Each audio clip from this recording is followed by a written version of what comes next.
Natmoy, Hmm. Iya, kalian biasanya tahu cerita atau informasi tentang tempat-tempat angker gitu dari mana aja sumbernya? biasa dikirimin sama pendengar kita sih. Iya.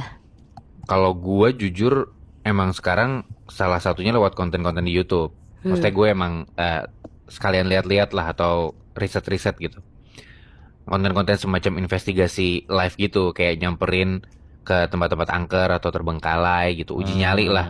Ya. Kalian juga pasti pernah nonton konten-konten investigasi yang kayak gitu juga kan? Hmm. Perasaan lo pas nonton gimana? Ikutan ngerasa hawa dari tempat yang lagi investigasi gitu nggak? Iya ke bawah sih, Hmm. beneran. Emang creepy kan soalnya vibes-nya. Kadang suka merinding juga. Nah, sama nih. Ini tuh mirip banget sama apa yang dirasain dan dialamin sama salah satu pengirim cerita ini nih. Tapi kalau di sini dia posisinya gak cuma jadi penonton aja. Bahkan dia jadi orang yang ngelakuin investigasi ke tempat angker itu. Oh, Ini cerita lama dari salah satu pendengar kita. Sebut aja namanya Bastian ya.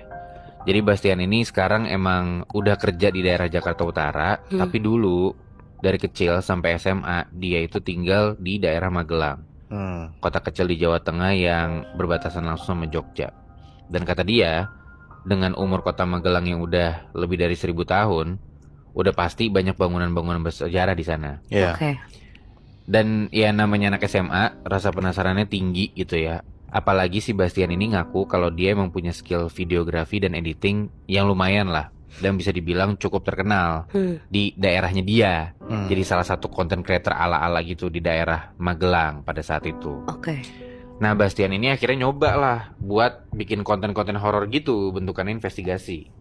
Tujuan pertama mereka buat istilahnya dalam tanda kutip pelatihan itu adalah bekas rumah sakit Ibnu Sina. Hmm.